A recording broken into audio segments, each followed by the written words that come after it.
Olá, pessoal. Eu sou Flávio Ataliba, pesquisador do Instituto Brasileiro de Economia da Fundação Getúlio Vargas, e esse é mais um episódio do podcast Conexão Econômica do FGV IBRE. Esse podcast tem aqui a missão de explorar, desmistificar e conectar os principais temas no universo da economia. Se você gostar desse programa, eu peço a você que compartilhe em suas redes sociais, porque isso ajuda a divulgar o nosso programa. No episódio de hoje, eu trago aqui uma pessoa de extrema contribuição para o pensamento econômico brasileiro. Inclusive, foi professor de diversas gerações de economistas e com certeza nós temos aqui muita história para conversar.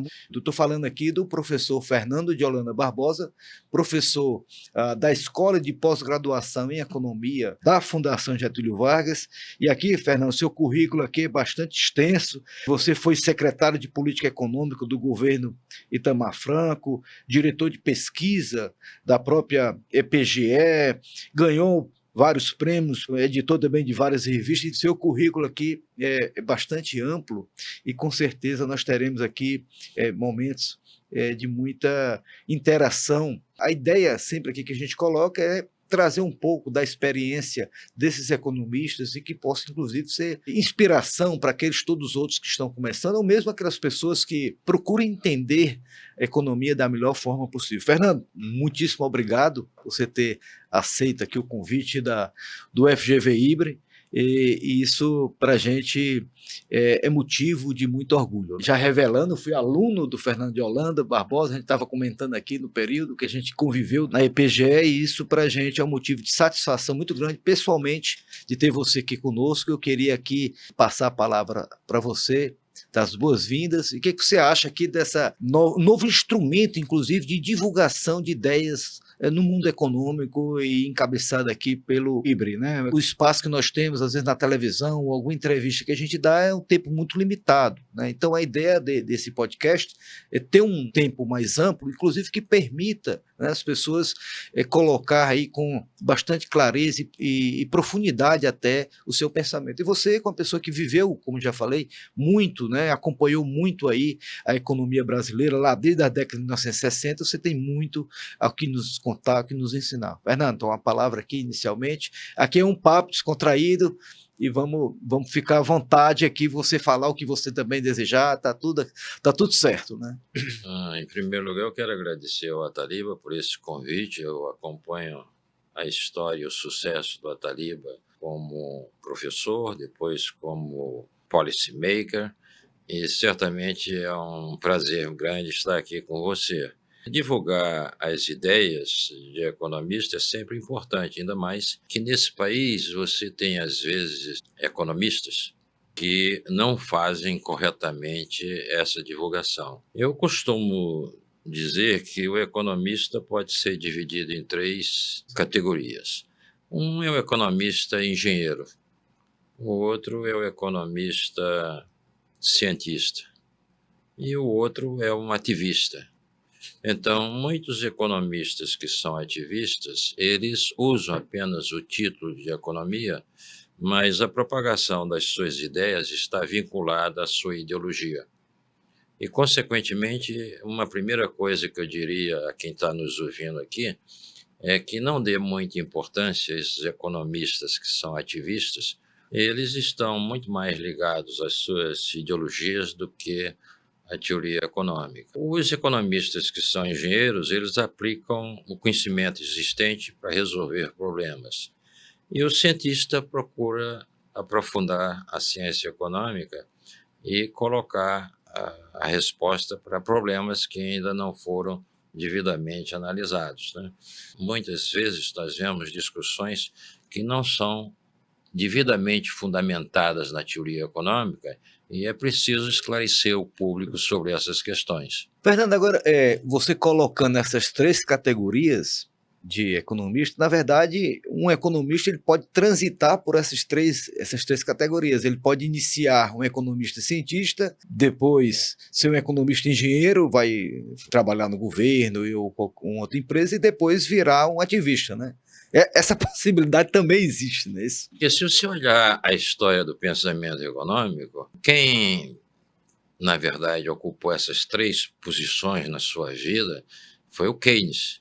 O Keynes era um cientista, ele procurou uma explicação para a Grande Depressão. Então, aí tem uma contribuição dele, que é a teoria geral. De outro lado, ele era um ativista político, porque ele estava sempre metido em todas as questões políticas da década de 30, 40 e assim por diante. E, ao mesmo tempo, ele participou ativamente do governo inglês, como engenheiro. Então, esse grande economista, na verdade, pode ocupar as 3 posições, e aí esses ativistas, obviamente, usam a teoria econômica para fazer economia normativa. Ele não está lá defendendo uma ideologia, ele está defendendo as ideias que ele tem e da solução que ele encontrou, por exemplo, para a Grande Depressão, defendendo políticas que tinham como objetivo extirpar e eliminar a Grande Depressão que ocorreu na década de 30. O segundo economista, um grande economista, era o Milton Friedman. Ele tem as contribuições da história monetária dos Estados Unidos, a teoria da renda permanente, do consumo permanente, e, ao mesmo tempo, ele se tornou um grande ativista defendendo a economia de mercado, né? Quer dizer, muita gente conhece o Friedman ativista, mas não conhece o Friedman cientista, né?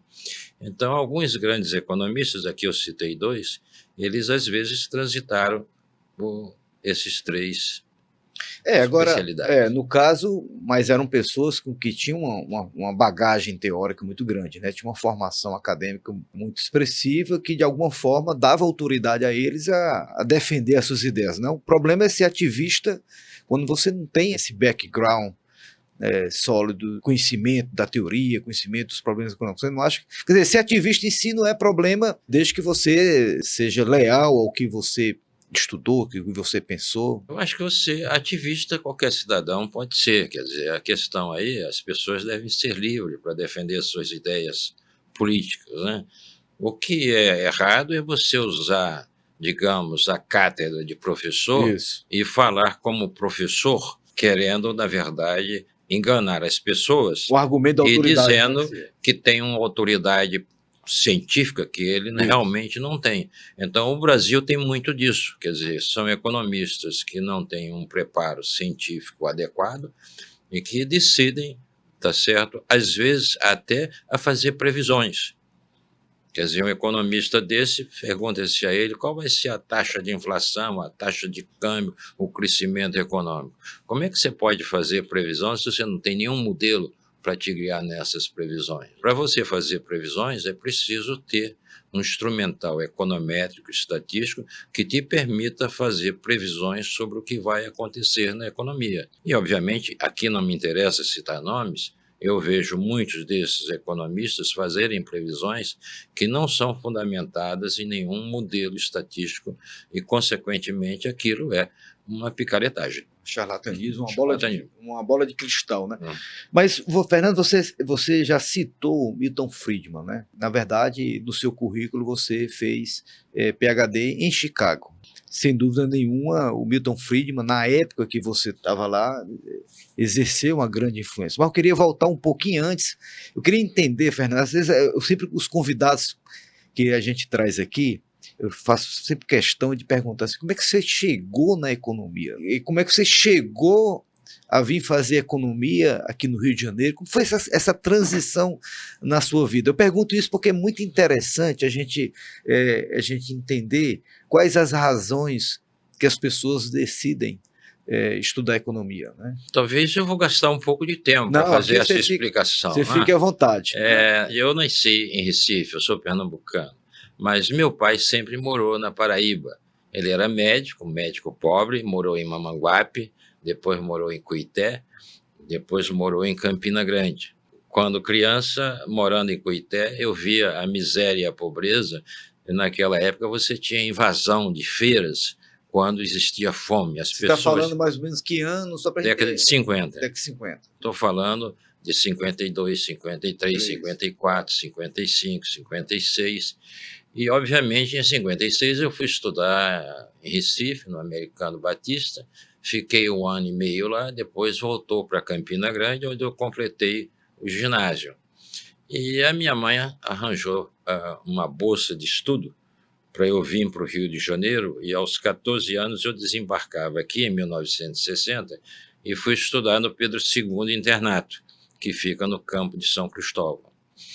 Essa época era uma época de crise no Brasil. 60... Mas, só um detalhe, não era comum uma pessoa sair na época lá do Nordeste e vir estudar com a bolsa de estudo aqui no Rio de Janeiro? Isso era pouco usual, né? Quer dizer, a sua mãe teve essa ideia, e muita gente que vinha para cá tinha dinheiro para fazer esse pagamento. No meu caso, não. Eu fui em Pedro II, que era internato, recebia de tudo, desde roupa até livros, etc. Né? E nessa década de 60 começa a grande crise brasileira, 61, 62, 63, que vai desembocar em 64.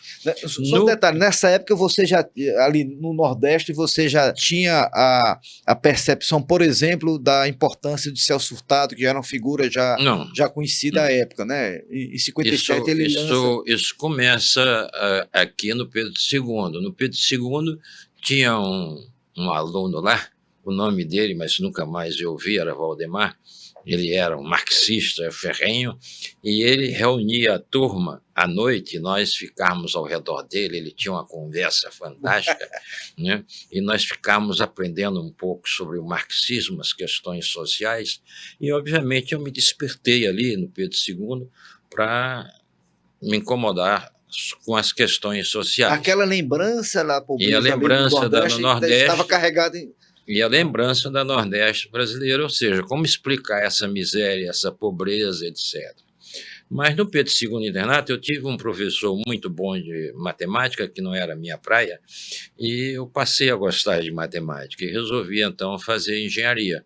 Simplesmente quem gostava de engenharia fazer matemática e engenharia, quem gostava de letras, etc., ia fazer direito, quem gostava de biologia ia fazer medicina. Eu fui fazer engenharia e passei naquela época era a Escola Nacional de Engenharia, que hoje é Escola de Engenharia da Universidade Federal do Rio de Janeiro, e nesse começo de estudo eu comecei a ler os livros de economia. Comecei a ler Marx, comecei a ler Teoria Econômica. Tinha um livro que era do Henri Guiton, era publicado pela Fundo de Cultura, que era um economista francês. Depois tinha um livro do Schneider, e depois eu descobri o grande livro de economia, que era o livro do Samuels, publicado pela editora Agira, que era 2 volumes. E comecei, então, a ler o livro do Samuels, que era uma obra-prima. Você fazia engenharia e, em paralelo, você... Lia. Por conta própria, escolhia... Por conta própria, eu sempre fui um leitor... Como é que você teve acesso ao livro do Samuelson na engenharia? Não, isso eu comecei a descobrir, porque comecei a procurar livros nas livrarias e, obviamente, fui descobrindo. Comprei o livro do Samuelson e li de cabo a rabo. Você não estava satisfeito com a engenharia? Faltava alguma coisa? Não, eu gostava de engenharia, mas comecei a gostar, ao mesmo tempo, de economia, né? Com isso, eu comecei a ler e comecei a me dedicar aos temas brasileiros. Aí comecei a ler o artigo famoso do Celso Furtado sobre a Sudene. Depois eu li, obviamente, como todo economista brasileiro, a história econômica do Celso Furtado. Formação econômica. Depois as discussões econômicas eram muito interessantes, porque você tinha, às vezes, na televisão, Roberto Campos discutindo economia com Carlos Lacerda. Depois tinha o Simons, que era uma estrela ascendente e dava, às vezes, seminários, palestras, e eu fui assistir palestra do Simons, e naquela época perguntei a ele... Aonde foi essa palestra, lembra? Na Escola de Engenharia. Ele foi fazer uma palestra lá? Lá. Ele foi aluno da Escola de Engenharia, ele tinha feito a Escola de Engenharia, né? E, fazendo a palestra, eu perguntei a ele, vem cá, eu sei que o senhor vai agora tomar conta de um curso de mestrado, como é que eu posso entrar lá? E mas esse foi o primeiro contato seu com o Simons? Foi aí, lembra? Aí, num seminário que ele participou, eu fui lá perguntar... Depois você falar com ele. Eu fui perguntar a ele, e ele me disse, olha, Para você entrar lá, eu precisava do diploma de economia. Isso era mais ou menos 64, e então eu resolvi fazer de noite. Então, 65, 66, 67, 68, eu fiz economia na Cândido Mendes e fiz engenharia, né? E fiz engenharia elétrica. Aí você vai perguntar, por que você fez engenharia elétrica, né? Se eu não arranjasse emprego com um economista, eu ia arranjar um emprego como engenheiro com bastante facilidade. Eu achei que aquilo ali era um bom seguro-desemprego. E existia uma peculiaridade nessa escola de engenharia, que no 5º ano você podia fazer engenharia econômica se você fizesse a especialidade de engenharia elétrica.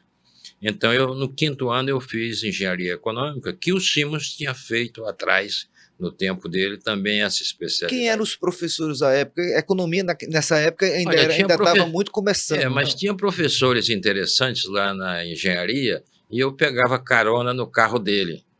Quer dizer, eu era um pouco metido, né? Porque um desses professores chamava-se Antônio Dias Leite, que era o principal assessor do ministro da Fazenda na época, do Santiago Dantas. E então, obviamente, como eu gostava de economia, eu pegava a carona do carro dele lá da Ilha do Fundão para a cidade e ia conversando com o Dias Leite e perguntando a ele coisas de economia, né? Então, tinha outros professores lá à noite, mas não eram com muita profundidade. Eles eram, às vezes, bons didaticamente, mas não cobriam assim, teoria macro, micro, etc., né? E, ao mesmo tempo, eu fui descobrindo os livros do Simons. O Simons estava escrevendo 4 volumes de microeconomia, e eu comecei a devorar esses livros todos, e acabando engenharia, eu arranjei emprego durante um ano, e depois eu fui para a Fundação Getúlio Vargas. E já sabia aqueles livros todos, tirei o primeiro lugar no concurso. Aquele concurso não era como o da ANPEC, mas era um concurso que era realizado em vários locais, etc., né? Você está falando em que época? Só para a gente... Eu entrei para a Fundação em 69 e fiz o curso de mestrado de 69 e 70. Isso tudo para chegar ao Milton Friedman, de Chicago, né? E, obviamente, quando eu comecei a estudar lá na Fundação, eu fui despertado para outra coisa. Existia um livro chamado Economia Normativa e Economia Positiva, de um economista canadense chamado Richard Lipsey. Até hoje existe, é um livro excelente, e eu passei a ficar interessado por economia positiva. E vamos explicar, Fernando, o que é economia normativa, o que é economia... Economia positiva trata-se de construir modelos e explicar os fatos através de modelos, e, obviamente, uma economia positiva com modelos, esses modelos têm que ser testados. Proposições da teoria econômica têm que ser testados devidamente por meios estatísticos e econométricos, já que a economia não é uma ciência experimental. Hoje em dia se faz alguns experimentos, mas, mesmo assim, a grande ferramenta para testar os modelos econômicos é a ferramenta estatística e econométrica. Na época que eu fui, o primeiro meu ano em Chicago foi em 71, o Milton Friedman tinha feito uma operação de coração aberto, aquela operação que você abria o coração para botar lá as válvulas, etc., né? E, obviamente, ele se ausentou de Chicago durante um ano e pouco, né? E meu professor de teoria dos preços, porque em Chicago não era teoria microeconômica, você tinha a price theory, que era microeconomia, né? E eu fui aluno do Gary Becker, que eu não conhecia aqui quando estava no Brasil, talvez o melhor professor que eu já tive. Não como um professor de exposição de quadro negro. O quadro negro dele, ou quadro branco hoje, era uma bagunça completa. Mas ele só escrevia as condições de primeira ordem do problema e tirava dali conclusões que eram fantásticas. Intuição e a capacidade de usar os modelos para explicar os fenômenos, né? Então, ele tinha essa capacidade, que era colocar um modelo e começar dali a tirar as conclusões que poderiam ser rejeitadas pela observação empírica. Então, era uma aula riquíssima, era um professor assim, fundamental, e depois, se você acompanhar a obra dele, quando você, em geral, critica-se os economistas neoclássicos, né? Bota o rótulo seu neoclássico, eu digo, olha, neoclássico é uma coisa muito fácil. Neoclássico é as pessoas escolhem, e a teoria neoclássica é explicar como as pessoas escolhem. não é só comprar bens e serviços, não é só trabalhar. Você escolhe casar, separar, você escolhe usar drogas ou não, você escolhe ser um assassino, você escolhe ser ignorante, você escolhe ser uma pessoa que é cooperativa ou não. E todo dia, todo mundo está fazendo escolhas. A teoria neoclássica é a teoria para entender essas escolhas e saber como os incentivos são importantes nessas escolhas. Você tem que desenhar políticas de acordo com os incentivos que as pessoas vão usar. Não adianta eu fazer políticas se as pessoas não têm incentivo para fazer aquilo. Às vezes os incentivos são perversos. A gente pode discutir o Brasil e dizer que no Brasil você tem um incentivo muito perverso, um incentivo para ser desonesto, já que a impunidade é alguma coisa que você existe na nossa sociedade. O Brasil é todo construído para favorecer o crime do colarinho branco. As pessoas pobres estão na cadeia, nem sequer foram julgadas. E o cara rico, ele precisa ser julgado em todas as instâncias. Aquele ali que está na cadeia, que é pobre, ele não teve nem primeira instância. Os incentivos todos no Brasil são incentivos perversos e o economista neoclássico, ele está preocupado em entender como as pessoas fazem suas escolhas. Escolhas pessoais, escolhas sociais, escolhas políticas, né? E eu acho que o Gary Beck era um grande professor para isso. Deixa eu pegar carona aí nesse simbolismo que o Gary Becker representa em termos de estimular as pessoas a pensarem, porque a economia, na verdade, você fala assim do economista engenheiro que precisa do instrumental analítico, mas também a economia tem, né, um pouco de intuição, de sensibilidade, a gente precisa ter um pouco de arte, né, para entender esse mecanismo. E aí você fala de escolha, como é que as pessoas escolhem, como é que as pessoas pensam o futuro. E eu lembro, quer dizer, já voltando aqui um pouco para Chicago, nessa época, a gente está aí saindo vamos dizer assim, da transição keynesiana, que começa lá com a teoria geral em 36, e os modelos keynesianos, Hicks e Hansen, né, que estabelece todo o ISLM e a expansão de demanda, que gera crescimento, etc. Mas no final da década de 1960, o fenômeno mundial, inclusive você escreveu muito sobre isso, de estagflação, né? Você tinha inflação, mas ao mesmo tempo a economia estava parada, né? Você não tinha e que iria de encontro ao que de alguma forma os keynesianos pensavam, que você podia expandir a demanda permanentemente, e isso gerava crescimento, etc. Mas lá não. Então, um diagnóstico construído era o problema de expectativas, não é isso? Né, que quando você tem as expectativas olhando para o passado, de alguma forma você não corrige seu comportamento. Mas quando você chega no fenômeno da estagflação, mesmo com inflação e o custo da mão de obra caindo, você não empregava mais porque você estava preso aí a essa ideia. Ali surge, né, Fernando, começa a discussão de expectativas racionais, né, de olhar o futuro com todas as informações e tentar explicar esse fenômeno. Eu estou dizendo isso porque a gente vive agora, recentemente, inclusive, faleceu um economista comportamental, Daniel Kahneman, que traz, né, para a teoria econômica, quer dizer, quando a gente vê isso, não é que eles são contra a teoria econômica, mas eles tentam qualificar um pouco mais as decisões das pessoas. Então, o que eu estou querendo dizer com tudo isso é que a gente vem com a ideia de expectativa racional, da racionalidade humana de tomar decisões sempre de forma correta, mas não é bem assim. Então, como é que você vê essa construção da transição de expectativa adaptativa, o homem racional toma suas decisões aí, Lucas, né, traz também toda essa escola, e agora a gente já vem aí com uma ideia que, incluindo inclusive questões psicológicas na tomada de decisão. Nem sempre a gente toma as melhores decisões, né? Isso ajuda a gente entender melhor os fenômenos? Eu acho que você não pode ser radical, né? Isso. Quer dizer, ser radical é contradizer os fatos.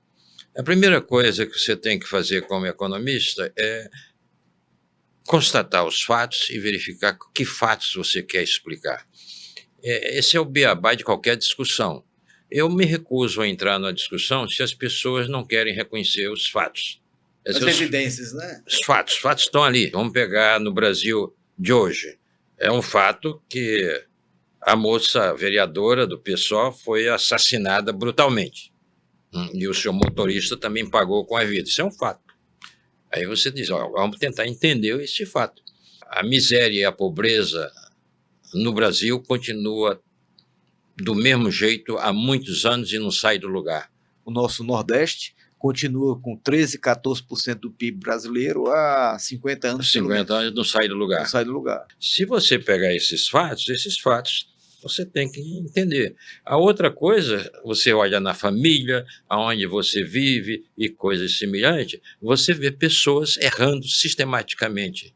Irmãos ou parentes ou pessoas que fazem besteiras e, né, alguém que faliu a primeira, faliu a segunda, faliu a terceira, a pessoa foi desempregada e perdeu o emprego, etc. Existem pessoas que não são muito racionais. E eu acho que a teoria comportamental vem a explicar essas anomalias que a gente encontra no dia a dia, né? Para não falar nos países. Os países erram sistematicamente. A América Latina comete erros e não sai do lugar. O Maduro resolveu reproduzir Cuba, que é um fracasso. Né? Como é que o cara não aprendeu que nenhum país com economia centralizada, soviética, nenhum país deu certo? Todos fracassaram. Como é que alguém hoje pode ainda querer reproduzir esse modelo em qualquer país do mundo? A América Latina continua na mesma coisa há anos e anos e anos. O único país que tem um pouco de movimento em direção a querer se tornar rico é o Chile. O resto está estagnado. Estagnação relativa. Nós crescemos menos do que o mundo e ficamos para trás. Isso é fato. Então você quer explicar por que governos repetem políticas que deram erradas? Aqui no Brasil você vê, né? Sai governo, entra governo, o cara está repetindo a mesma política que já foi um fracasso no passado. Quer dizer, nós aqui no Brasil adotamos um modelo de substituição de importações. Esse modelo foi um fracasso. O modelo de substituição de importação é aquele modelo em que o governo criou mecanismos para criar um mercado interno e deu instrumentos, facilidades, muitas vezes cartório. Por exemplo, né, por exemplo, o cartório dos computadores. Tá, então... Você só podia comprar computador aqui e a indústria de computação brasileira de computadores não surgiu. Ao invés de adotar o modelo asiático que faz substituição de importações e promoção das exportações. Você vê o que está acontecendo agora com a China. A China não somente ele está substituindo os produtos lá dentro, mas ele está exportando. Você vê aqui a quantidade de automóveis chineses, produtos elétricos, etc. Fantásticos, né? Como foi feito no Japão, como foi feito em Singapura. Né? Então, o modelo que deu certo no mundo é o modelo de promoção de exportações e substituição de importações. Na verdade, as duas coisas têm que ser feitas simultaneamente. Nós protegemos o mercado doméstico, demos instrumentos de proteção e as empresas domésticas não cresceram em termos de produtividade. O produto brasileiro não é competitivo. Né? Esse é o grande problema. Mas Fernando, assim, as decisões de um país, na verdade, é a decisão do seu povo. Né? Um país democrático, de alguma forma, faz a sua escolha e são responsáveis por essa escolha. Você falou da América Latina, a gente está falando de incentivos, a gente está falando de comportamento. Por que o comportamento dos agentes econômicos na América Latina, particularmente no Brasil, talvez seja diferente do comportamento de outros povos? Então, assim, eu queria entender como o comportamento afeta as decisões econômicas e, no agregado, isso influencia o destino de um país, né? E a gente está falando disso, né? Está falando de expectativa. Essa questão eu debrucei já há muitos anos. Eu não sei se você se lembra que uma vez eu fui a um seminário lá no Ceará, uns 5, 6 anos atrás. Eu já falava sobre isso, mas eu não tinha ainda encontrado a resposta adequada. Eu acho que o meu último livro que trata do Brasil eu encontrei. Primeiro, eu tentei fazer uma coisa simples. Da mesma maneira que eu fui para Chicago e não só vivi nos Estados Unidos, mas comecei também não só a aprender economia e estatística, mas eu aprendi um pouco das instituições americanas. Depois eu fui passei um ano acadêmico na Bélgica, na Universidade de Louvain, logo que saí de Chicago, e ali eu fiz uma viagem à União Soviética. Naquela época, em 76, eu fui conhecer Moscou e Leningrado, porque eu queria conhecer a Rússia e como é que o sistema dela funcionava. Obviamente foi uma viagem muito rápida, não quero dizer que eu sou especialista em Rússia ou coisa semelhante, mas ali você dava para ver que aquele sistema não funcionava. Faltava tudo, os incentivos eram completamente errados, o café vinha fria, a cerveja vinha quente, produtos faltavam e você via o povo, o pessoal mais velho, com alguma coisa para carregar alimentos quando eles encontravam, e certamente aquilo ali era uma tragédia. Depois eu voltei para o Brasil e comecei a viajar pelo mundo. Visitei mais de 100 países no mundo, tentando entender por que uns países dão certo e outros dão errado. O que acontece? Que o Japão é um sucesso, Singapura, Taiwan, Recente, né? Coreia do Sul. De alguma forma recente. E por que Cuba é um fracasso? Aí você vai em Cuba para entender, né? Por que a África é um fracasso?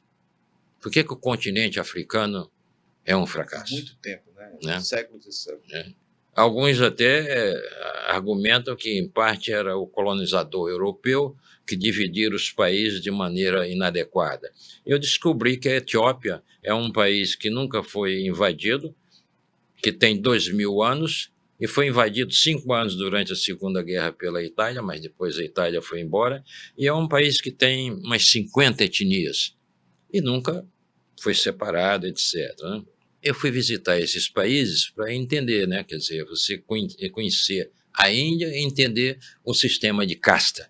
Embora ele diga que não exista, num seminário internacional, os economistas indianos, todos com doutorado na Europa ou nos Estados Unidos, eles eram capazes de identificar a casta de cada um. Obviamente, você conheceu os antigos países da União Soviética e verificar que todos foram um fracasso. Alguns, quando saíram, se tornaram um país dominado por uma elite extremamente corrupta, né? Não é só a Rússia e outros países, né? Então, o que diferencia esses países? Por que a Austrália é um país rico, a Nova Zelândia? E por que a América Latina tem esse problema desde o México, né? Se desce do México embaixo, não sobra nada. O que aconteceu, né? E aí eu fui influenciado, obviamente, por uma visão que é a do Max Weber, que atribuindo ao protestantismo americano o sucesso dos Estados Unidos, mas ainda tem um livro do Michio Morishima sobre o Japão, tentando explicar o sucesso do Japão, e ele dizendo que, em parte, se deve ao Confúcio. Confúcio, na verdade, é o grande filósofo chinês, e que tem aquelas ideias, por exemplo, de harmonia.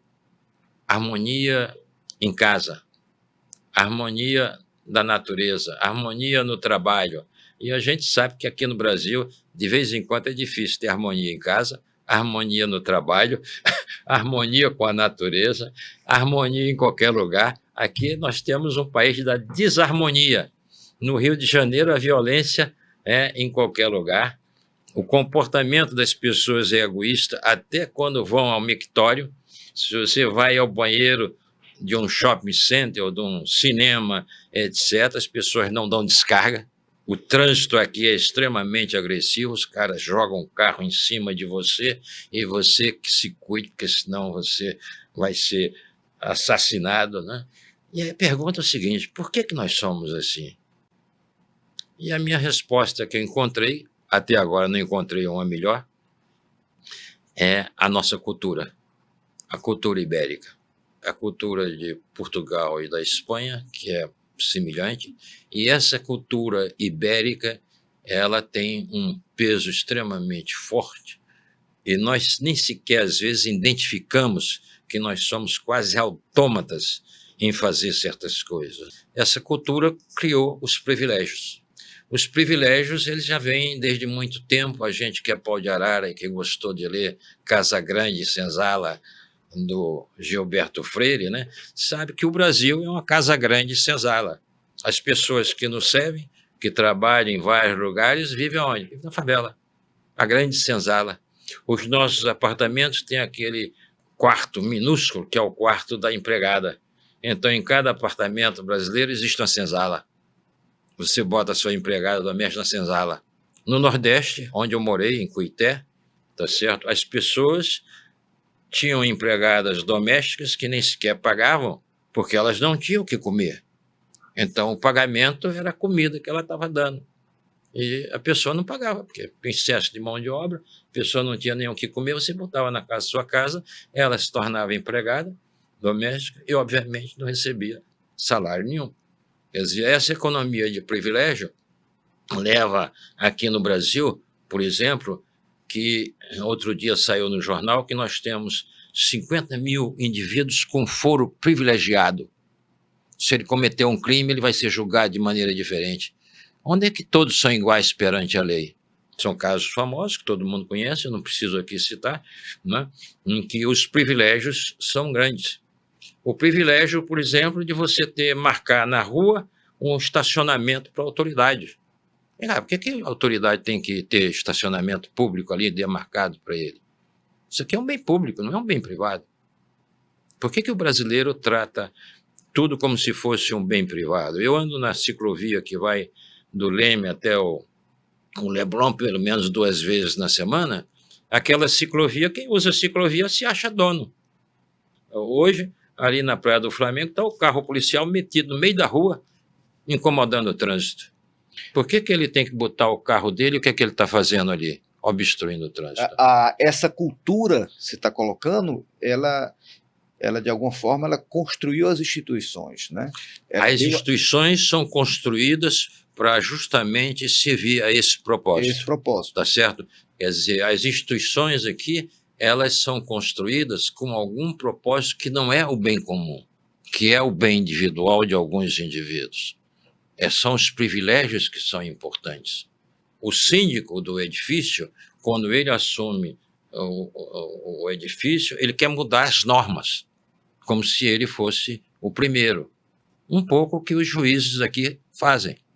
Né? Como é que você pode, digamos, ter um teto salarial e esse teto salarial não é obedecido por grande parte do judiciário? Se o judiciário tem que cumprir as leis, e existe uma lei dizendo que o teto é tanto, não importa o que você ganhe e que penduricalho você bota ali. Esse país é o país dos privilégios. E nós criamos as instituições justamente para ter esses privilégios. Esses privilégios todos custam ao Estado uma fortuna. Quer dizer, alguém deixa de pagar. Você que esteve na parte econômica lá do Ceará, você sabe a quantidade de isenções fiscais que existem. São isenções fiscais, agora mesmo está se tratando de desonerações, os peritos que entendem desse modelo para fazer incentivos estão dizendo, olha, isso não funciona. As desonerações são privilégios. Privilégios no pagamento dos impostos, tá certo? Deduções. Então, você tem que chegar e dizer o seguinte, olha, a alíquota do imposto de renda é uma única para todo mundo. Não importa se você ganha de capital, ganha disso, ganha daquilo. Aí você sabe que, obviamente, as pessoas pagam diferente. Fernando, agora, assim, a cultura, de certa forma, ela é a mesma. Então, assim, nós tivemos, após a Segunda Guerra Mundial, até mais ou menos final da década de 1980, o Brasil, de alguma forma, teve uma taxa de crescimento aí expressiva. A gente vai dar errado ali, já no final da década de 70, na segunda crise do petróleo, dali para cá o Brasil começa a ter taxas de crescimento muito pequenas. Inclusive, né, na última década, década de 2010 para cá, o crescimento do Brasil praticamente é zero. Então, assim, é o mesmo povo, é a mesma cultura, mas com taxa de crescimento diferente. O que é que os economistas, como é que eles são capazes de ajudar nesse entendimento da população? Eu acho que não seria correto isso dizer que tudo foi a mesma coisa. Se você for olhar os números e, digamos, e dividir os números, o Brasil teve uma taxa de crescimento boa logo depois da Segunda Guerra até 1960. Em 60 a gente entrou em crise, levamos 4 anos para resolver os problemas. E o que aconteceu ali, né? Aconteceu esse ciclo que eu chamo, que é o ciclo de crescimento e crise fiscal. Né? Esses privilégios levou Juscelino a construir Brasília sem ter dinheiro para isso. Então, obviamente, ele deixou a economia, do ponto de vista fiscal, o Estado quebrado. Então, o presidente quebra o país, constrói Brasília, mas deixa a economia quebrada. A economia quebrada dá uma crise fiscal violenta, intensa, e vai dar uma crise política. Jânio Quadros renunciou quando ele viu o pepino, ele não estava preparado para resolver.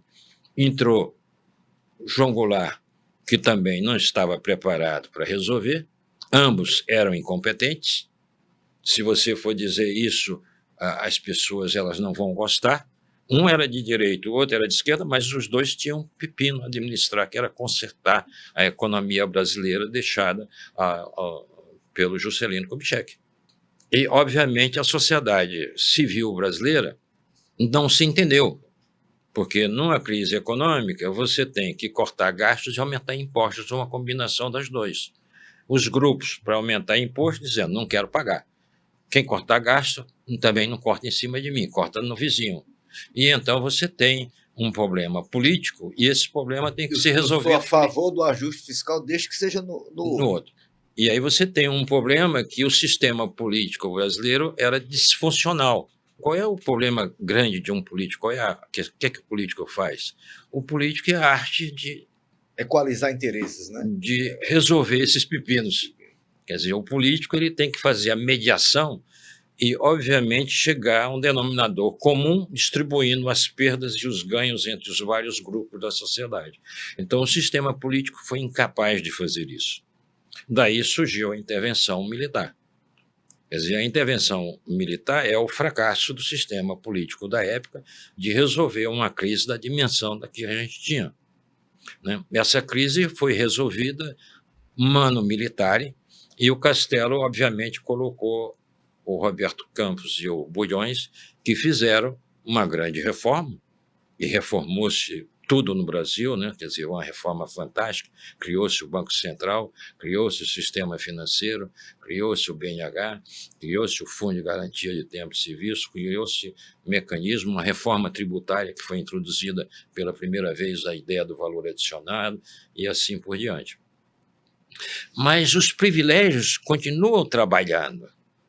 Essa crise é resolvida para acabar com aqueles privilégios. Naquela época, por exemplo, professor não pagava imposto de renda, jornalista não pagava imposto de renda, quase ninguém pagava imposto de renda. Criaram até a imagem do leão forte para amedrontar as pessoas para pagarem imposto de renda, porque muita gente não pagava, né? Então você faz reformas e essas reformas começam a ser destruídas.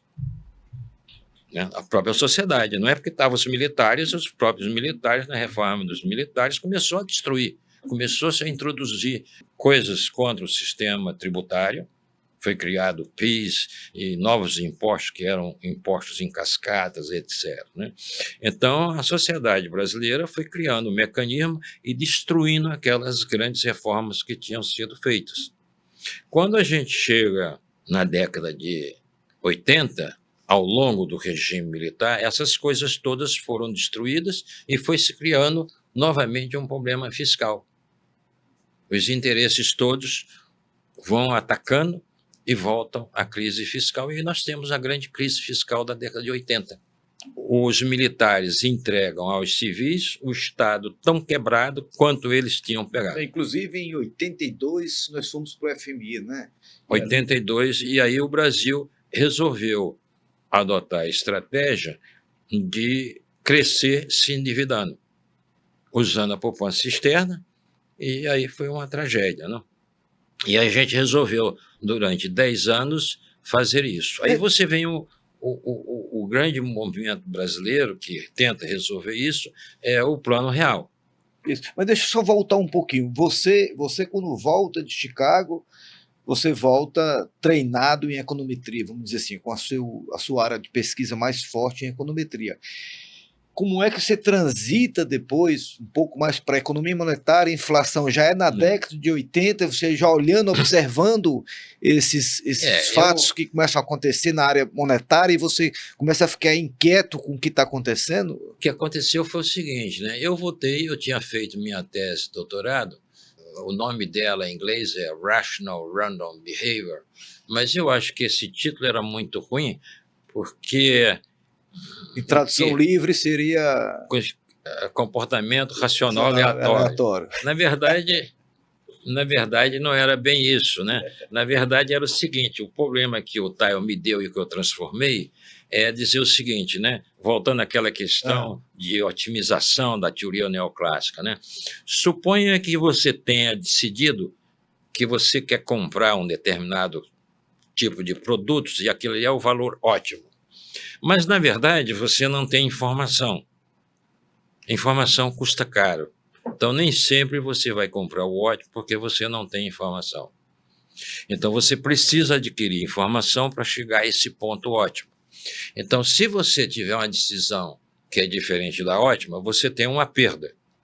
E, de outro lado, para você melhorar a sua decisão, você precisa investir em informação. Então, o meu modelo lá era justamente isso, era minimizar a perda e saber qual era a decisão ótima. A decisão ótima ali era, na verdade, descobrir qual era uma função de densidade. A função de densidade a posteriori era a priori multiplicada lá por um fator, e eu mostro nessa minha tese que quando o custo marginal da informação vai para zero, a distribuição fica normal. Então, se você for pegar os pontos de qualquer decisão, elas vão se distribuir em torno disso daí. Fui para Louvain e fiz um trabalho de bayesiano com sistemas de demanda. Quer dizer, suponha que você tem informação de dados de corte transversal, quer dizer, você tem um orçamento que é feito para pegar os dados de preço e dali você pode calcular a elasticidade de rendas. E se você quiser calcular a elasticidade de preço, você vai precisar de dados ao longo do tempo. Como é que eu posso combinar essas duas informações para poder melhorar a minha inferência, né? Depois eu cheguei aqui no Brasil, eu tinha feito uns 2 trabalhos, eu tenho um índice de preço verdadeiro, quer dizer, da teoria econômica, qual é o índice de custo de vida verdadeiro, qual é o índice de produto real verdadeiro, e depois tinha feito alguns outros trabalhos. Obviamente, eu mandei esses trabalhos para o congresso da ANPEC e eles foram rejeitados. Quer dizer, esses trabalhos tirei dali os artigos, mandei para a ANPEC, foi rejeitado um ano, foi rejeitado no outro ano, e aí eu comecei a motivar-me para estudar coisas do Brasil.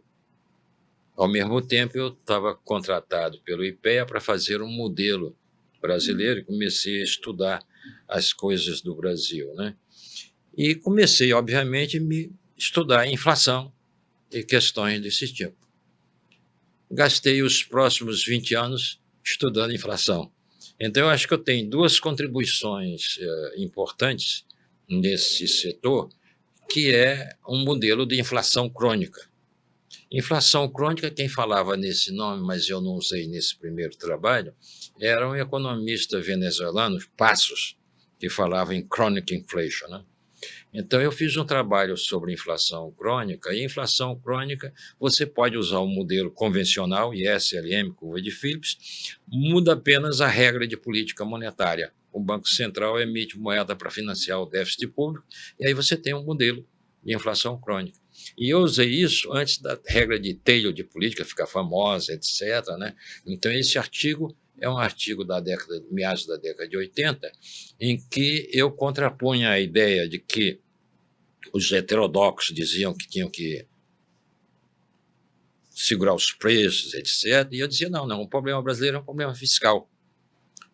Isso. Então, assim, a gente tendo um momento histórico, ali meados da década de 1980, quando começam os planos de estabilização no Brasil. Em 86 começa o Cruzado.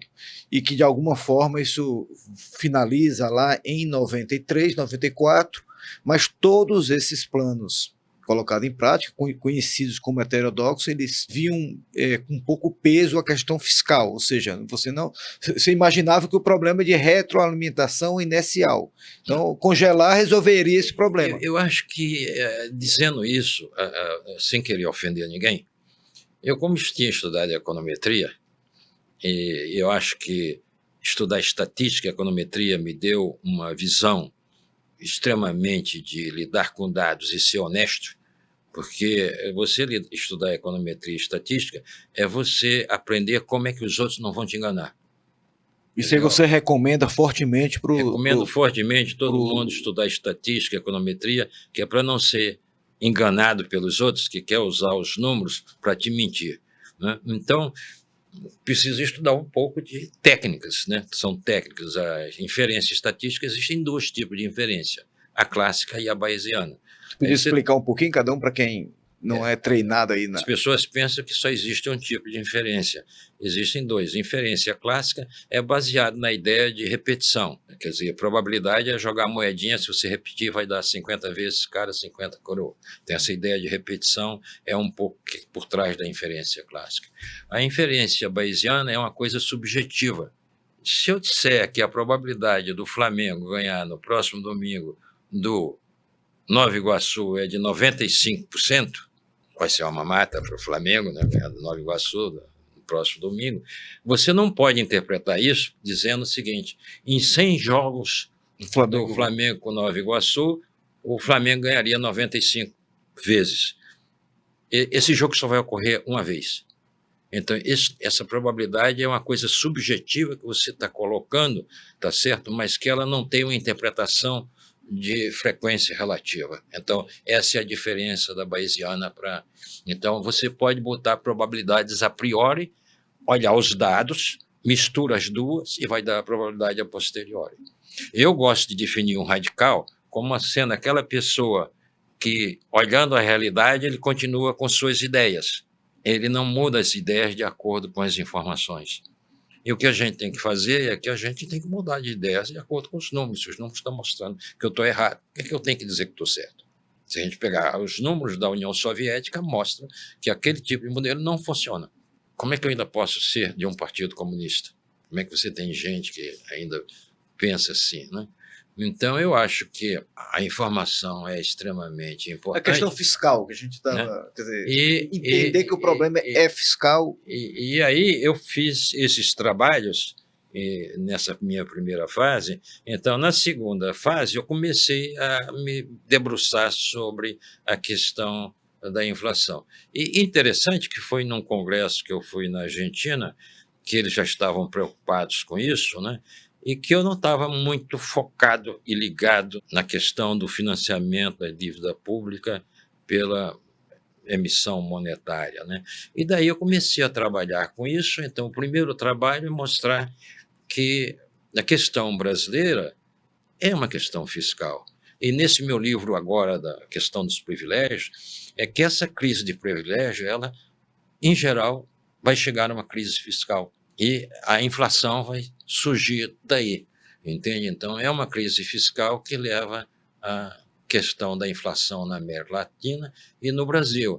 Eu acho que o pessoal não tinha isso e começava a colocar o problema na inércia. Aí o que eu estava dizendo é que eles não leram um artigo básico de um economista russo chamado Slutsky. Slutsky é o mesmo do efeito de substituição, que fez antes do Hicks, e depois o Hicks disse que ele tinha feito, mas o Slutsky tinha feito primeiro, né? E em Slutsky você tem duas coisas importantes em modelos econômicos: a causa e depois a propagação. Quer dizer, em qualquer fenômeno econômico, você tem que dizer qual é o choque e o que se e como se propaga, né? Então, você Física confundir, tem muito disso, né? Você confundir a causa com a propagação é que você não entendeu ainda a teoria econômica. Então, na verdade, você tem coisas que vão se propagando ao longo do tempo. Então, se você cortar o efeito de propagação e zerá-lo, como era o choque heterodoxo, e não eliminar as causas, o problema volta. E esse meu artigo mostrava que se você tira a fósseis da economia e bota num ponto, ela, quando volta explodindo. Volta mais forte ainda, né? Volta mais forte ainda, porque você tirou ela da zona de equilíbrio estável e botou ela numa zona de equilíbrio instável. E aí, quando bota na zona de equilíbrio estável, ela sai feito foguete, né? Então, eu acho que esse pessoal, eles erraram no diagnóstico. E eu acho que muitos, talvez, deveriam antes ter feito testes estatísticos testado suas teorias, e eu me lembro que, num seminário que foi lá na Fundação, que o Chico e o Dionísio foram lá apresentar essa coisa do choque heterodoxo, eu disse a eles, olha, se você fizer isso, vai dar errado. E, obviamente, deu errado. E a questão que você pergunta é a seguinte, se deu errado uma vez, por que você repetiu 3, 4 vezes? Com o plano Bresser, com o plano arroz com feijão, com o plano Verão, com o verão, etc. Né? Usado em 2. Por que você insiste? E aí nós voltamos à falta de racionalidade. É isso. Que é do Daniel Kahneman. Por que esses economistas resolveram repetir os seus erros? Porque eles estavam convencidos que aquilo não era erro.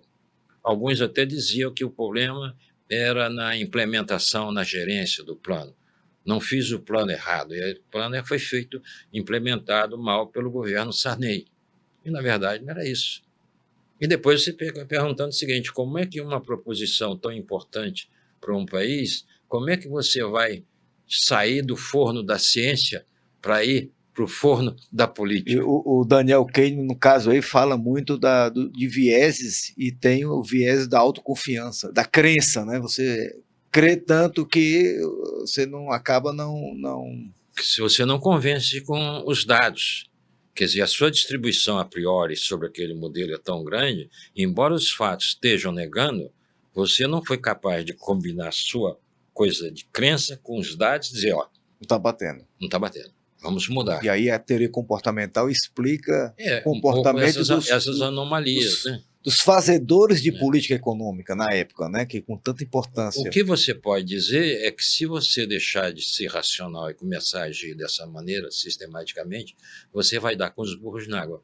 No mercado financeiro, o custo é altíssimo. Você não pode ser irracional lá e ficar comprando sempre uma ação cujo preço está caindo. Mas deixa a gente estar já, Fernando, caminhando aí para alguns minutos finais da nossa conversa, mas tem um ponto ainda que é importante. Quer dizer, desse tempo todo que você se dedicou a estudar a inflação, você chegou à conclusão que a questão fiscal ela é super importante para resolver esse problema. Mas a gente observa também, quer dizer, nos tempos atuais, que parece que o problema da inflação toma novamente um importante espaço na agenda, e a gente tem uma questão fiscal aí que não consegue se resolver. Não tivemos teto de gastos, e agora a perspectiva do orçamento zero. Você acha que nós estamos com as instituições fiscais resolvidas para eliminar ou não deixar a inflação voltar? Tem uma questão, quando eu fiz essa questão da hiperinflação e tudo mais, né? Você olha para o Brasil e diz, meu Deus, existiam outras maneiras de se fazer isso, por que isso vai ser essa maneira tão perversa? E perversa por quê? Porque a inflação atinge mais os pobres. Então nós temos uma sociedade tão doente que ela resolve tirar dinheiro de quem não pode dar para dar dinheiro a quem não precisa. Então, que malvadeza nós fazemos com o nosso povo, fazendo ele pagar essa conta tão grande, tá certo, de um povo tão pobre? Eu não tinha essa pergunta, eu tinha a resposta para mecânica. Então, eu uso muito essa coisa do Lucas, on the mechanics of economic development, quer dizer, nós economistas entendemos a mecânica, como é que a mecânica funciona, o modelo. Depois é o seguinte, por que o pessoal foi usar isso aqui? Quando existiam outras alternativas, né?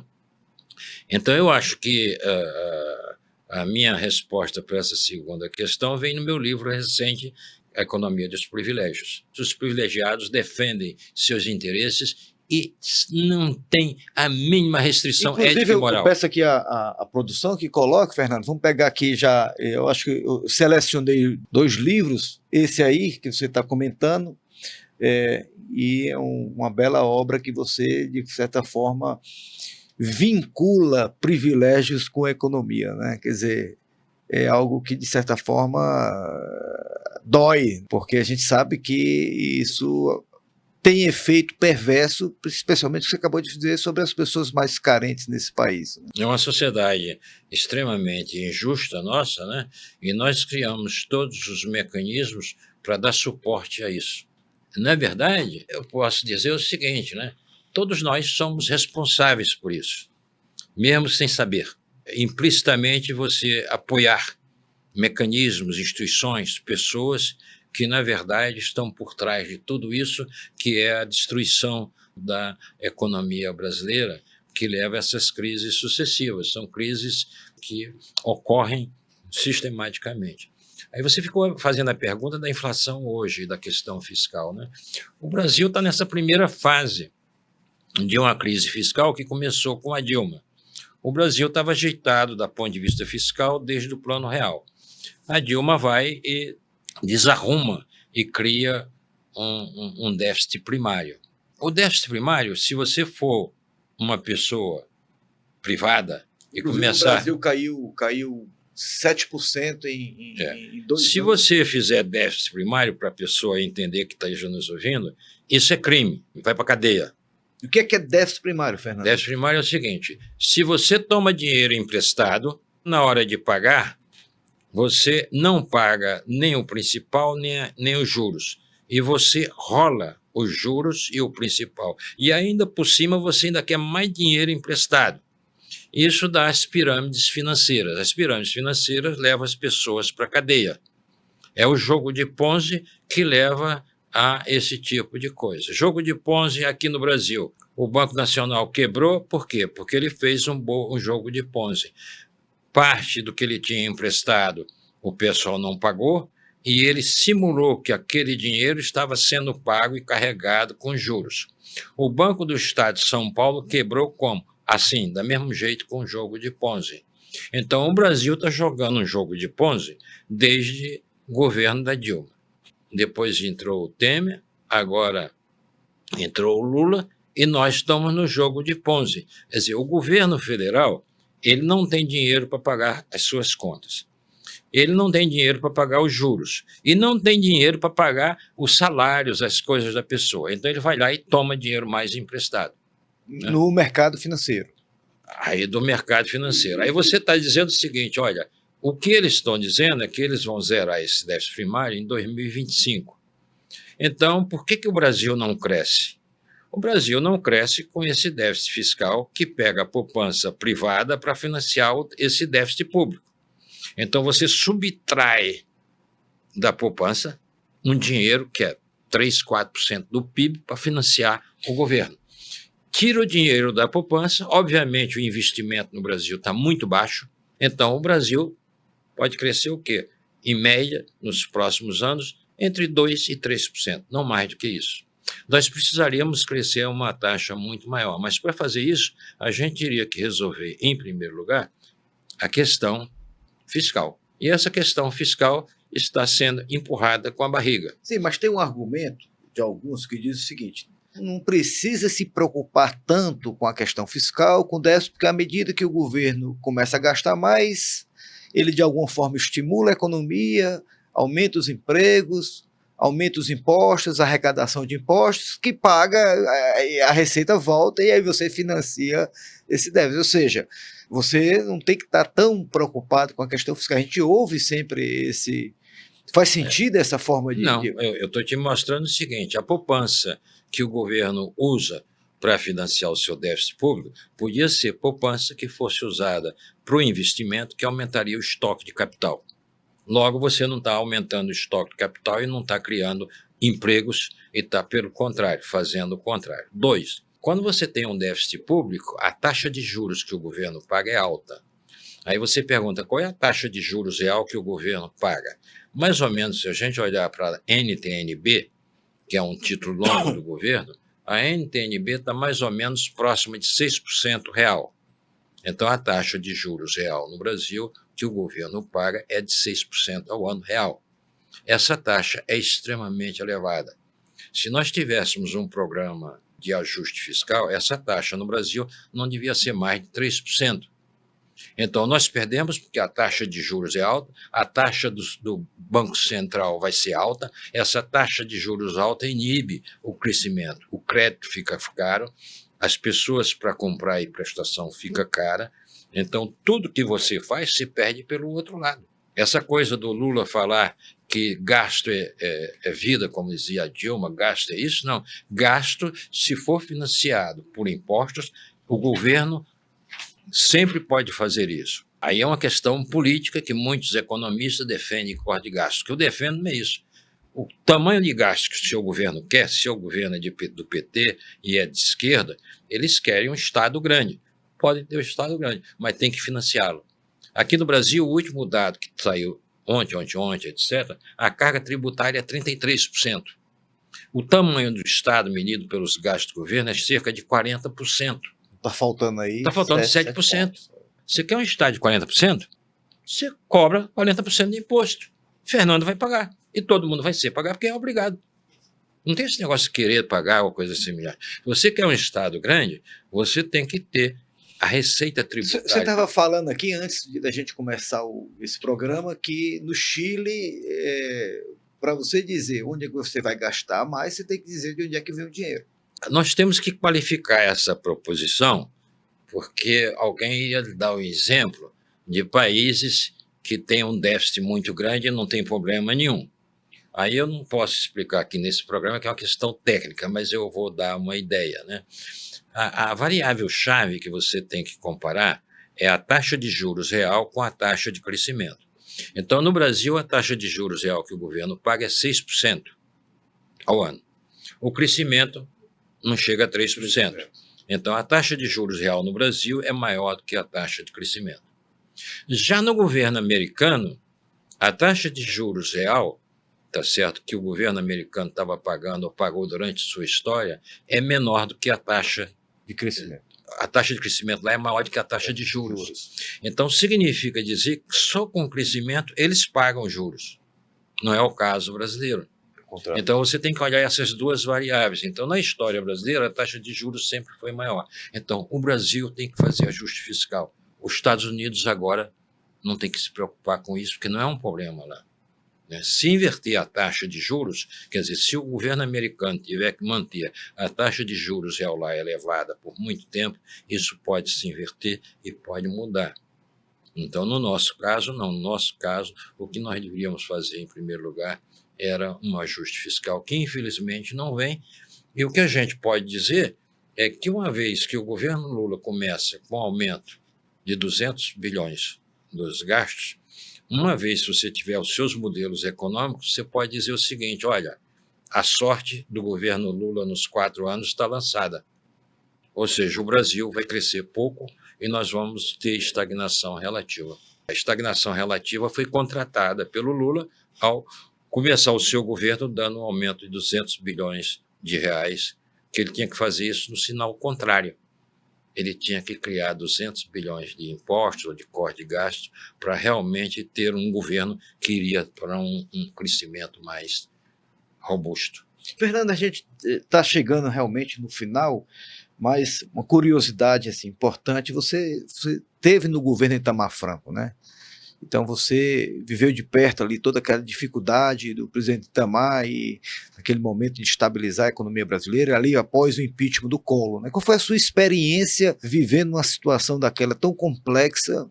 Não, em primeiro lugar, eu não tinha ideia que eu estava entrando num problema grande, né? Quer dizer, eu tinha essa visão dos meus modelos, dos modelos da teoria econômica, que dizia: olha, o Brasil tem que fazer um programa de combate à inflação e, obviamente, quando você tem hiperinflação, o combate tem que ser... E o problema era fiscal. E, examinando a questão fiscal, eu concluí naquela época que o Brasil tinha um patrimônio grande, que eram as empresas estatais. Nós tínhamos a Vale do Rio Doce, tinha um sistema de Telebrás, né, que poderiam ser vendidas, e é um problema clássico. Se você tem, ao mesmo tempo, dívida e você tem ativos, o que é que você deve fazer? Você pega seus ativos e liquida a sua dívida. Essa era minha ideia de que a grande coisa que a gente tinha que fazer era o Debt Equity Swap, trocar dívida por ações. Agora, para fazer isso de uma maneira rápida, eu tinha que criar algum esquema para essa transferência ser feita, para poder fazer esse esquema, né? Mas, obviamente, depois que eu saí do governo, eu acho que o próprio Itamar chamou isso da privatização selvagem, que, na verdade, no governo dele não ia ser feita privatização selvagem. Eu acho que no governo dele foi feita uma coisa mais terrível para a sociedade brasileira, continuada pelo Fernando Henrique, por todos os outros governos que venderam o patrimônio público para financiar o consumo. Eu chamava isso, na época, o plano Jorginho Guinle. Jorginho Guinle, para quem não conhece, é um playboy brasileiro, uma pessoa, aliás, muito simpática. Quem quiser ver o filme sobre ele, está aí passando, foi feito um filme e, obviamente, eu recomendo às pessoas. Era aquela pessoa simpática que viveu com o capital do pai. Ele, obviamente, conquistou as artistas mais famosas da época, era realmente um grande playboy brasileiro, sabia de jazz como ninguém, obviamente sabia de comidas, bebidas, etc. Agora, ele não sabia fazer dinheiro. Gastou o capital todo e, quando ele morreu de uma maneira suntuosa e fantástica, que ele escolheu morrer no Copacabana Palace. Mas o plano Jorginho Guinle é você vender o seu capital para financiar gastos. Esse foi o programa que o Brasil fez nas últimas décadas. Até hoje está todo mundo vendendo estatal para tampar buraco. Eu acho que isso nunca deveria ter sido feito. Como é que o Brasil construiu as grandes estatais? Cobrando imposto para financiar Petrobras, etc., né? Então, o Brasil construiu um grande Estado que tinha um grande patrimônio, depois ele quebrou e começou a vender o seu patrimônio para financiar gastos correntes. E aí o pessoal chama esse programa de privatização selvagem. Quem foi a coisa da privatização selvagem? É o que foi feito no Brasil. Foi uma privatização selvagem que vendeu os bens todos que o Estado tinha para financiar cada vez mais gasto de consumo e para sustentar os privilégios de grande parte da população brasileira. Você volta para os privilégios, né? Volta para os privilégios. Depois que você entendeu essa mecânica dos privilégios, como é que os privilégios estão por trás dessas decisões todas, e as pessoas tomam decisões, tá certo, para manter seus privilégios. São interesses privados e, em geral, camuflados como se fossem interesses públicos, mas, na verdade, não são. São interesses que você usa o Estado para fins privados. Então, você usar o Estado para fins privados é alguma coisa que se faz aqui, desde se usar o avião presidencial para levar seus parentes para viajarem com você. Desde a pessoa usar os jatos presidenciais para arranjar jeito de ir a festas em São Paulo, ou na Bahia, ou em quer que seja, né? Quer dizer, na verdade, você não pode usar. Como é que a gente rompe com isso, Fernando? Isso é não, aí eu acho que a minha maneira é mais suave, porque a cultura você não muda. A cultura leva décadas, né? Você não pode mudar a cultura do dia para a noite. Agora, o que você pode fazer é colocar algumas regras que possam impedir que o dinheiro do Estado seja usado para financiar privilégios. É você criar esse esquema fiscal que coíba qualquer projeto de lei que não tenha recursos de ser aprovado. Então, você vai proibir que um projeto de lei que vai gastar 200 bilhões só, não pode. Você tem que dizer onde vem o dinheiro. E botar regras, tá certo, de uso do recurso público muito estrito. Agora, é muito difícil você dizer que essas regras vão vingar, porque quem vai executar não quer cumpri-las e vai sempre procurar maneiras, né, de você burlar. E vai encontrar na justiça, às vezes, apoio para que essas burlas sejam legais. Como a própria justiça encontrou que furar o teto do salário é legal. Define aí que esse penduricalho é alguma coisa individual. São seus benefícios individuais que não pode. Você ganhou. Aí você ganhou o direito de vender suas férias. Você tem 2 meses de férias, você vende um mês? Não. Você vai ter 2 meses de férias. Não compra suas férias. Porque se você dá 2 meses, ele vende um mês, tira um mês de férias. Então, é um salário a mais. Né? Não, ele está ganhando um salário a mais. Você está querendo usar esse expediente? Primeiro, que ninguém pode ter 2 meses de férias. Fernando, antes de encerrar, na sua visão, quais foram os 2 maiores economistas, pensadores econômicos internacionais e os 2 nacionais, né, que fizeram a diferença na forma de pensar em economia? Aí você pode concordar ou não, mas que teve grande influência, né? Internacional, por bem ou por mal, vamos dizer assim. Primeiro eu queria que você dissesse... E 2 nacionais? 2 nacionais, mas explicar por quê, né? Qual é a justificativa aí dessa sua escolha, né? 2 internacionais, certamente que tem uma influência muito grande e nefasta é Karl Marx. Ninguém teve uma influência tão devastadora no mundo, que transformou grande parte do mundo. Que dividiu o mundo. Né? Dividiu o mundo, e até hoje é uma divisão, porque ele parte da ideia do bem e do mal. O capitalista é o cara que se apropria do valor da mais-valia, etc. Né? Esse certamente é. E o outro que cria a economia, que é o Adam Smith. Mas eu acho que eu não talvez colocaria o Adam Smith, talvez eu colocaria mais recente o Keynes como influência no pensamento econômico, na pesquisa, etc. Né? O Adam Smith disse o contrário do Marx. Né?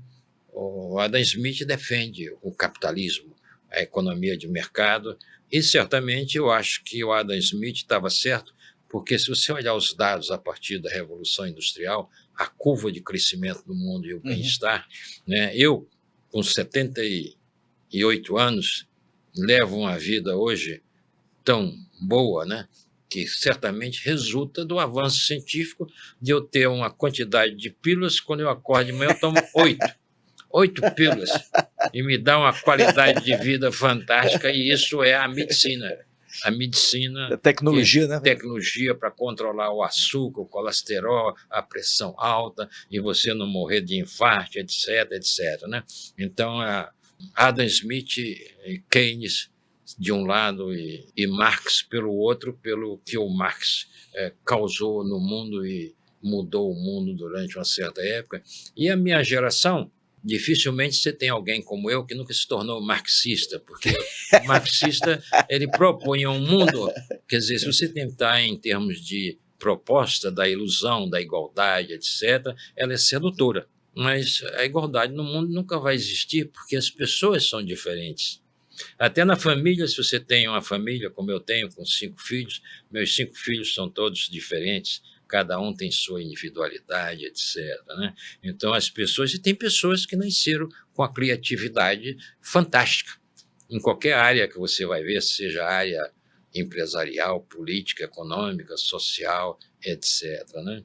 Então, as pessoas são diferentes, a gente pode dar oportunidades iguais a todos, que eu acho que uma sociedade tem que dar, mas os resultados serão diferentes. Né?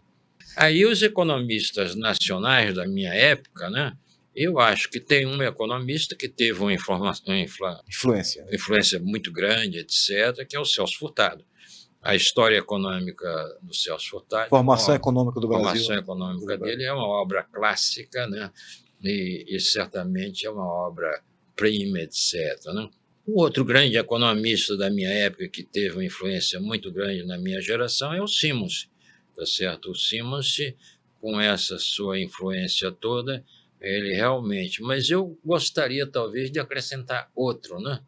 Que eu acho que eram os 3 grandes economistas da minha época, que era o Celso, Simons e o Delfim.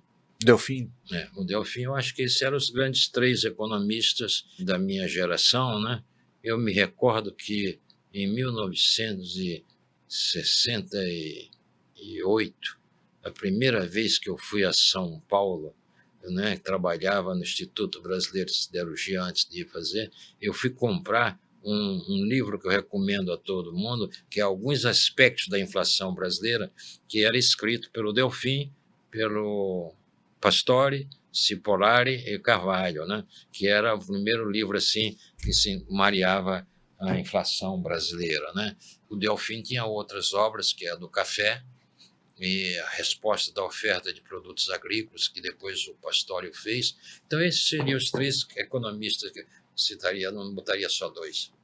Fernando, muitíssimo obrigado por essa oportunidade, dessa conversa. Eu acho que A gente passou aqui por muitos temas e o que me chamou a atenção, né, de toda essa nossa conversa de alguma forma, está lá resumida no seu livro, né? A Economia dos Privilégios. Né? É uma interpretação bem prática, né? O que a gente sabe, todo mundo sabe o que é um privilégio. Né? Então, não é uma coisa distante das pessoas, é uma coisa muito próxima a gente. Você pensar em privilégios que acontece ali, está na casa da gente, está na empresa. Você chama atenção para que esses privilégios, de certa forma, eles estão construindo um país com muitas dificuldades, né, e com, de certa forma, um pessimismo, né, e deixa a gente alerta para reverter isso de qualquer forma, né. Fica aqui, Fernanda, meu agradecimento aí, as suas palavras finais para a gente encerrar esse podcast. E assim, eu me preocupo muito nas novas gerações, né, especialmente de estudantes de economia, né, qual a mensagem que você deixaria para eles? Você que já tem tanta experiência, uma estrada longa nessa área no Brasil, que você aqui relatou todo esse seu percurso, né, mas eu acho que vale a pena a gente encerrar com essa sua mensagem, né, o que é ser um bom economista, Fernando? Isso eu não sei, né? Não sei nem se eu sou bom economista, mas economia, para mim, não somente foi minha profissão, e eu gosto de dizer que eu nunca trabalhei, porque eu sempre fui pago para fazer o que eu gosto. Então, economia, para mim, é também lazer. Eu acho que é alguma coisa fascinante você querer entender por que os países são pobres, por que os países são ricos, como é que você resolve esses problemas. E eu me debrucei isso a vida inteira e achei extremamente gratificante. Então, eu só posso dizer às pessoas que, se vocês escolherem uma profissão, não precisa ser economia, se dedique a ela de corpo e alma, procure sempre os melhores, procure descobrir a melhor bibliografia, descobrir as melhores pesquisas, as melhores interpretações, etc. Né? Não só em economia, mas eu acho que a vida, quando a gente faz alguma coisa que a gente gosta, é extremamente gratificante. Então, eu tenho, até hoje, se você for na minha casa ou nas minhas coisas, quando eu ando para viagem, quando eu vou para a praia, tem sempre algum livro, e às vezes pelo menos um de economia. Agora mesmo eu estou fazendo uma revisão do meu livro de macroeconomia que eu publiquei lá fora, né, que vai sair uma segunda edição. Então, na verdade, está me dando um trabalho infernal, mas ao mesmo tempo um grande prazer de rever, reestudar, ver o que eu fiz de não está muito bem feito, o que está de errado, o que eu preciso consertar, né? E é fascinante você querer entender não só a economia do seu país, mas você entender esse mundo em que a gente vive, né? Quer dizer, você entender os problemas econômicos, sociais que outros povos têm e, obviamente, às vezes tirar lições que nos interessam aqui para o nosso país, né? Infelizmente, eu acho que eu não vou, na minha existência, ver uma coisa que eu desejaria que nós poderíamos ser. O Brasil poderia ser o primeiro país rico da América Latina. Nós temos tudo para ser isso. Agora, para isso, nós teríamos que ter uma vontade política de destruir os privilégios. Se a gente destruir os privilégios e olhar os recursos de uma maneira melhor, a gente vai ter um povo com melhor qualidade de educação, pessoas mais instruídas que saibam escolher melhor. Um povo sem instrução, ele é presa fácil dos populistas. A gente vê que em países ricos nós temos hoje em dia populistas se dando muito bem, né? Mas eu acho que se tiver uma população com nível de escolaridade melhor, com nível de informação melhor, você vai ser capaz de discernir até nas redes o que é fake news e o que não é. E o que é que não é. E você tem uma imprensa que às vezes quer lhe manipular. Pessoas que escrevem não para lhe dar as notícias, mas para lhe dar o que elas pensam o direcionamento dela. Fernando, muito obrigado, e com essa mensagem, de certa forma, emocionante do Fernando, a gente encerra aqui mais um episódio do podcast. Convido a todos que, caso tenham gostado desse episódio, compartilhe com os amigos, compartilhe nas redes sociais. Muito obrigado e até um próximo episódio.